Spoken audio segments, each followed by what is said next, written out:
Oscar. I got you on your video. Yes, Oscar. It's only raining a little on us. Coming the back. Yeah.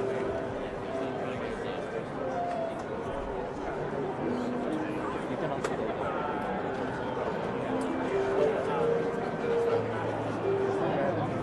So I'll call Daniel. Yeah, go there.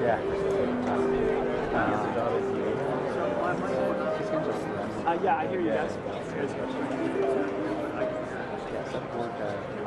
Let's do it. And you know that we're in the Rose Garden. Yes.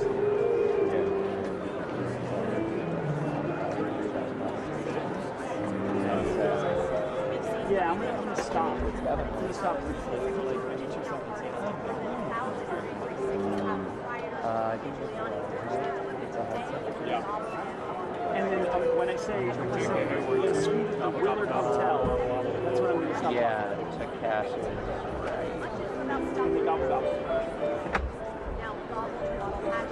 And then keep the video on with no sound.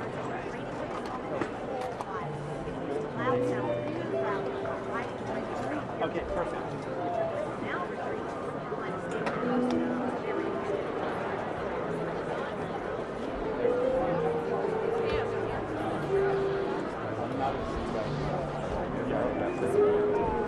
Michael's down there.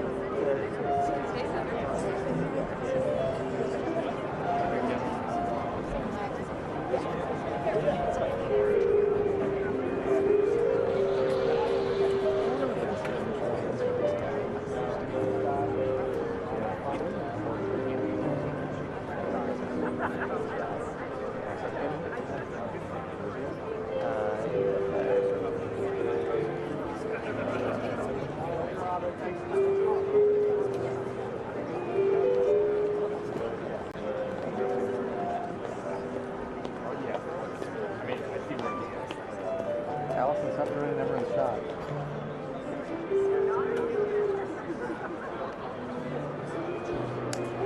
Yeah, we're on board. I'm walking 30 yards. Yeah, there. Hey Brian, yeah, live in the Rose Garden here where the president is going to party, double, and waddle in a matter of minutes here. They were treated like stars. They actually arrived a few days ago in D.C. They went to the Willard Hotel and got a suite there.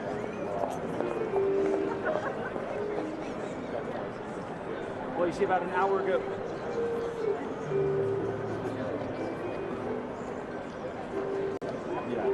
Yeah, you see about an hour ago, that's where they were walking around the West Wing and even wandered into the briefing room. Now, neither of them answered any questions there. So the White House touting them as the American Farm Bureau is saying the cost of Thanksgiving dinner is down 5% this year because Fox News polling shows 85% of registered voters believe that grocery prices are higher from a year ago, 78% say utilities are higher, and 66% saying housing is higher. Those are perceptions that Democrats want to capitalize on. However, retail sales are up, as you know, and the White House is touting prices are coming down along with energy and gas prices as folks are driving for this holiday season. But again, we got the retail sales, not quite at 2 expectations, but still people are spending 4.4% year over year. The consumer confidence number is still very strong at 88.7% or 88.7, but down a little bit. But again, this White House is saying that better things are to come in the next year. They believe that Americans will notice the affordability difference starting in the first quarter of next year. And that's what they are counting on here at the White House as they're trying to get some prices down.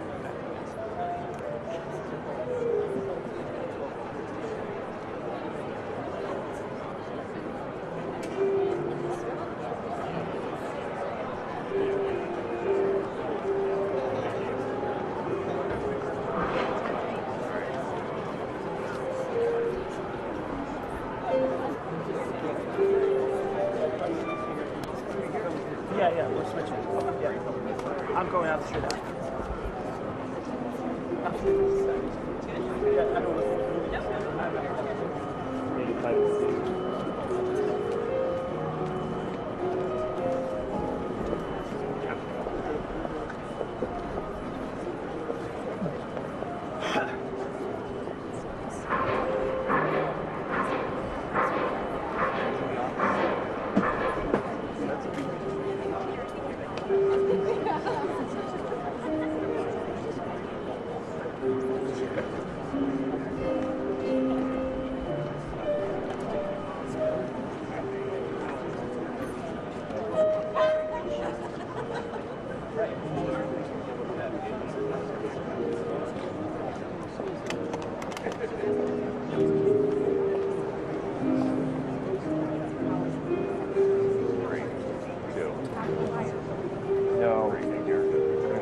Folks here at the White House say this is the most transparent administration in history, and that apparently also applies to promotion. The news cycle turns from seditious to delicious.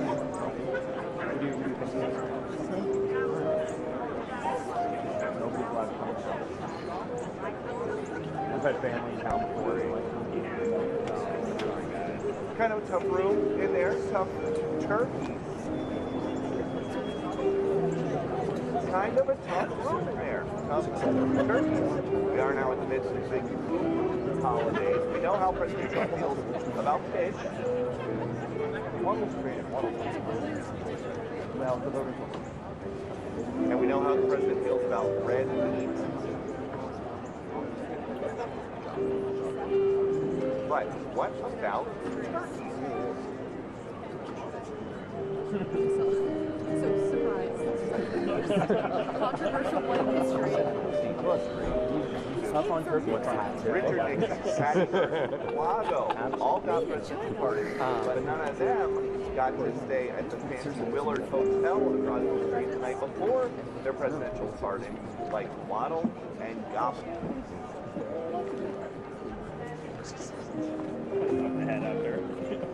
People are running short.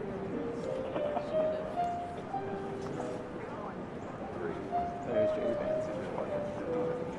The most famous pardons from the last president, most of the Biden family, didn't come until his last day in office.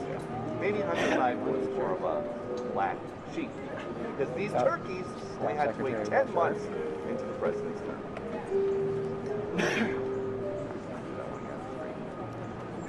The most famous pardons from the last administration, most of the Biden family, didn't come until the last hours of his last day in office.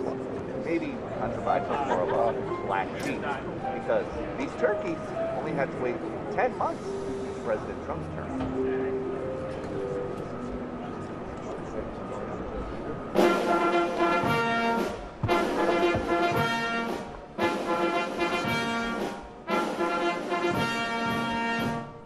Ladies and gentlemen, the President of the United States and First Lady Melania Trump.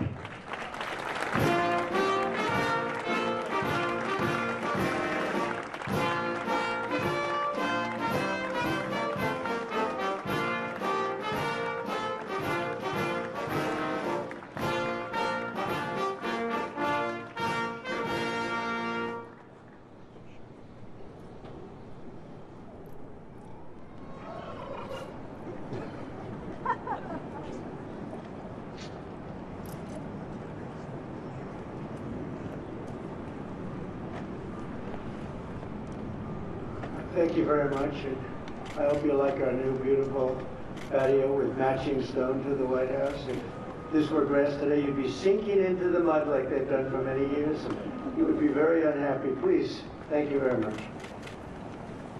This was a big day. It's a pardon day for a very important beast. On behalf of the First Lady and the entire Trump family, I want to wish all Americans a very, very happy Thanksgiving. It's a great time of the year, and our country is doing really well, economically, like we've never done before. Today, we continue a time-honored American tradition. Well, that's a well-trained turkey. See how happy he is? In a few moments, I will grant a full, absolute, and unconditional presidential pardon to two handsome Thanksgiving turkeys, and this is their lucky day. This is a lucky day for them. But before going any further, I want to make an important announcement, because you remember last year, after a thorough and very rigorous investigation by Pam Bondi and all of the people at the Department of Justice, the FBI, the CIA, the White House Counsel's Office, and the Department of Everything. We have a Department of Everything. You know what that is? I think that's called the White House. Into a terrible situation caused by a man named Sleepy Joe Biden. He used an auto pen last year for the turkey's pardon. So I have the official duty to determine, and I have determined that last year's turkey pardons are totally invalid. As as are the pardons of about every other person that was pardoned other than, where's Hunter? No, Hunter's was good. That was the one pardon, Pam, that was good, right? The rest of them are all invalid. I don't know what the hell you're going to do about that, but that's, now we're going to take a little of the joking. That is a mess. But they're hereby null and void. The turkeys known as Peach and Blossom last year have been located, and they were on their way to be processed. In other words, to be killed. But I've stopped that journey, and I am officially pardoning them, and they will not be served for Thanksgiving dinner. We saved them in the nick of time. This one has plenty of time, but they were saved in the nick of time. We're thrilled to be joined today by Vice President J.D. Vance, Second Lady Usha Vance, their daughter Mirabelle, and along with Attorney General Pam Bondi, Secretaries Marco Rubio, Scott Bassett, Pete Hegseth, Brooke Rollins, Howard Lutnick, Linda McMahon, Scott Turner, Administrator Lee Zeldin, who's done a great job. A nuclear power plant gets approved in less than a week. Okay? I'm only kidding, but pretty close to that. And we have more. Where's Lee? Stand up, Lee. One of my great superstars. Thank you. It used to take 20 years before you got rejected when you put in an application. Now we're doing them in a matter of weeks, right? And that's why we have the biggest plants anywhere in the world. We're leading in AI. We're leading in everything. Our auto plants are pouring back into our country. Where do you see the jobs coming with them? But many of them are under construction, but Lee's done a great job in getting those approvals. I appreciate it very much. FBI Director Kash Patel has been very busy doing a great job. Also, thank you, Kash. Along with members of, see, you got a follower, Kash. Along with members of Congress, and in particular, I want to mention Jason Smith and David Rozier. Where are those two guys? Come on, stand up, fellas. What good people. Jason knows more about the tax code than any living human being. He knows so much, we don't even want to hear about it, right? Too complicated. We're going to make it a simpler code. But we did in the great big beautiful bill, which just passed, your imprints all over that, and it's amazing. The biggest tax cuts in the history of our country for middle-income people. The biggest tax cuts in the history of our country for middle-income people, and the biggest jobs bill ever passed. And nobody thought we could get that one done. I'm glad. And we actually put 4 years, actually probably 8 or 10 years, but we put 4 years worth of material into one great, big, beautiful bill. So that worked out very well, and I want to thank everybody for working on it. JD, that was a great, we were going to do it in small bills. We're going to have 18 bills and do it along the process. I'm glad, Scott, that we got it done. Because dealing with these Democrats, I think that was all one shot. But we have it all in one great, big, beautiful bill. Thanks as well to the chairman of the National Turkey Federation and the CEO of Butterball. That's a big deal. Jay Jandren. Where's Jay? Thank you. Stand up, Jay. Thank you very much. Along with his wife, Leslie, and their 3 children, as well as the farmer who raised these 2 magnificent birds, Travis Pittman, and Wayne County, North Carolina. I won Wayne County by a lot. That means you had to vote for Trump, I think. I won by 92%. I like Wayne County. They're doing all right, right? And this is like a record-setting turkey that's going to be saved. The turkeys being pardoned today go by the names of Gobble and Waddle. When I first saw their pictures, I thought we should send them, well, I shouldn't say this. I was going to call them Chuck and Nancy. But then I realized I wouldn't be pardoning them. I would never pardon those 2 people. I wouldn't pardon them. I wouldn't care what Melania told me. Darling, I think it would be a nice thing to do. I won't do it, darling. These are 2 of the largest turkeys ever presented to an American president, over 50 pounds each. It's the largest we've ever had. And those are big turkeys. Are they as good as the normal-sized turkey? Better or as good? Do they tend to be a little fatty, maybe? No, he said no. He knows the turkey business. Anyway, despite their size, Secretary Kennedy has formally certified that these are the first ever Maha turkeys. I don't know if I agree with that. These are Maha. In other words, they could be fat, but they're still maha. They've been fattened on a steady diet of grass, beef, to allow the smoothies and all of the other things that they've been eating for this occasion. This was a really big occasion. But they've eaten every fattening food that you can eat. We wanted to really make them special, and they really are. They're like record-setting. I've never seen a turkey that big before. Are they violent at all? Will they attack as I walk over? Because if they were, I'll stay right up here.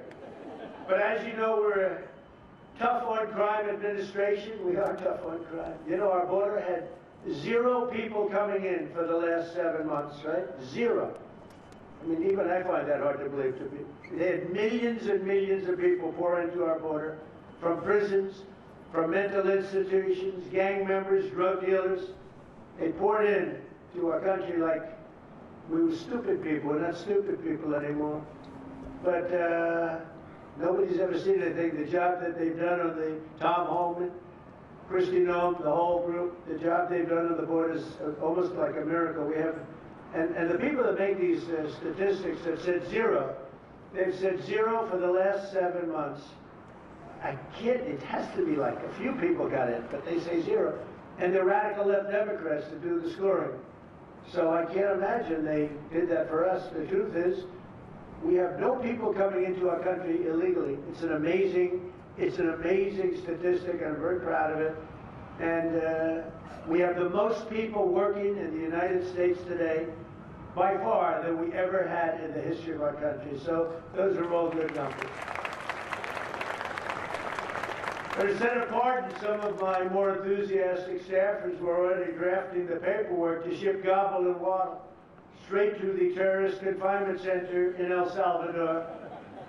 And even those birds don't want to be there. You know what I mean? It was a tough. I'd like to thank the president of that country. They do a rather efficient job. It's going to be the largest prison in history. I've never seen anything like it. And a lot of people are behaving on our streets now. You know, Washington, D.C. is considered a safe zone. This was one of our most unsafe places anywhere in the United States. It is now considered a totally safe city. I won't tell you about murders. We're having murders, like a lot of murders, on a weekly basis. We haven't had a murder in 6 months.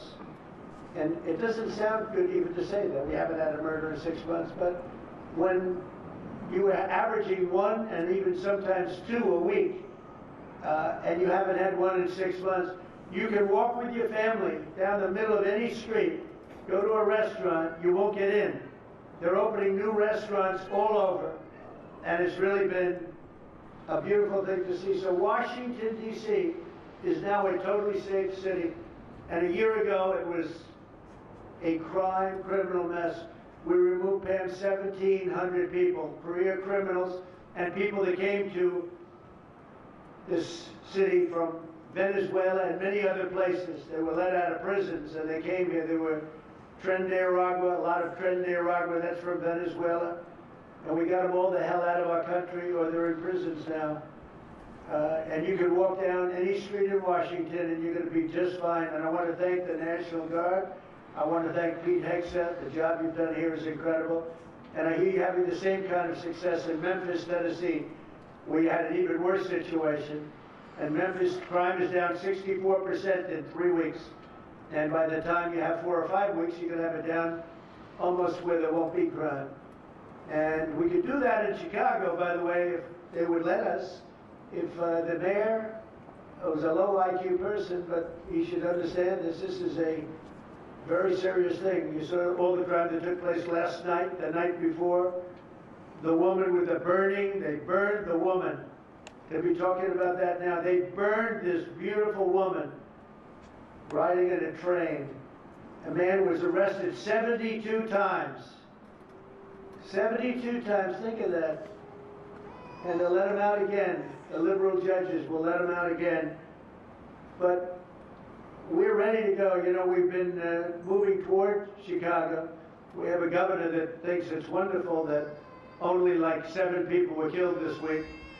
But we are moving toward doing it. We're going to, if crime gets, it's horrible what's happening in Chicago. We could make Chicago a safe city in a period of 4 weeks, in a period of 8 weeks, 9 weeks, 10 weeks, it would be totally safe. And the people of Chicago want us to go there.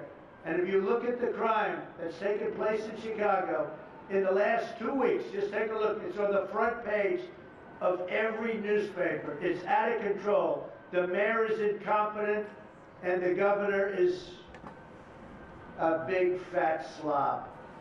He ought to invite us in, say, please make Chicago safe. We're going to lose a great city if we don't do it quickly. Make Chicago. We'll do the same thing as we did in D.C., the same thing as we did everywhere we've gone. It's become almost instantly safe. And I want to do it in Chicago. So Governor Pritzker, if you're listening, let's get your act together. Invite us in. We're going to make your place so safe. You're not going to have these crimes that are making the newspapers and the front page of every newspaper and television story, news story. We'll make Chicago a safe place very quickly. I looked at the various cases, granting mercy, discovering that the terrible trauma that everyone's going through. And I had a little bit of a Pritzker joke. I was going to talk about Pritzker and size, but when I talk about Pritzker, I get angry because he's not letting us do the job. So I'm not going to tell my Pritzker joke. They have a very cute little joke, you know. Some speechwriter wrote some joke about his weight. But I would never want to talk about his weight. I don't talk about people being fat. I refuse to talk about the fact that he's a fat slob. I don't mention it. On a more serious note, as we gather around the dinner table, I'd like to lose a few pounds too, by the way. And I'm not going to lose it on Thanksgiving, I can tell you that. Because I'm going to have a turkey, but it's not going to be that one. I hope all Americans will have the chance to enjoy the fellowship of family and friends and renew our faith in God's providence. 1 year ago, we were a dead country 1 year ago. The King of Saudi Arabia said it to me. He said it to me actually 4 months ago when I was in Saudi Arabia, Qatar, UAE. He said, you know, 1 year ago, the United States was a dead country, and now you've got the hottest country anywhere in the world. We're the hottest country. We have $18 trillion being invested as of now. We're not even close to being 1 year. The most ever was $2 trillion for a certain country I won't name during the last administration. In 4 years, they had less than $1 trillion being invested in the country. In 9 months, we have over $18 trillion. It's a number that nobody has ever even thought possible. And that's in building plants and building so many things, investments in our country. Nobody's ever seen anything like it. But we have more people working. We have more people praying. The churches are coming back. I don't know if you've been reading that story, but religion is coming back to America. Some people say, oh, why would you mention that? To me, that's a big deal. And this Thanksgiving, we're also making incredible strides to make America affordable again. Walmart announced that the cost of their standard Thanksgiving meal is 25% lower than just 1 year ago. That's a big deal. According to the USDA, the price of Thanksgiving turkey is down 33% from its Biden era highs. Potatoes are down 13%. Ham is down 15% compared to last Thanksgiving. So we are down to a level that we haven't seen in a long time. Egg prices are down 86% since March, and gasoline will soon be hovering around $2 a gallon. Under our leadership, we passed the largest tax cuts in history, the largest spending cuts in history, the largest regulation cuts in history, and we have fully secured our southern border. I've also ended 8 wars in 9 months, and we're working on that final war. It's not easy, but I don't know. I think we're going to get there. 25,000 soldiers, Ukraine, Russia. In the last month, 25,000 soldiers have died. So I think we're getting very close to a deal. We'll find out. I thought that one would have been gone quicker. We did 8. I thought that would have been an easier one, but I think we're making progress. In less than 1 year, we've accomplished more than most other administrations have accomplished in 8 years. And this is a very special Thanksgiving. We thank God for His many blessings and the great success that this country has seen in this short period of time. We draw strength from the love of family and friends, and we express our undying gratitude for the men and the women of the United States Armed Forces. We love them. We pray that peace and prosperity will continue to bless our land, and together we'll really just keep this great drive going to make America great again. MAGA, I think it's the greatest expression in the history of politics. Make America great again. So once again, Melania, thank you for doing such a great job and being such a great First Lady. And now let's go and give Waddle, by the way, is missing in action, but that's okay, we'll pretend Waddle is here, the gift that they've been waiting for. And I'll move over and I will just say very nicely, Gobble, your pardon. Come on, let's say it in front of Gobble. Thank you very much, everybody.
Thank you very much, everybody.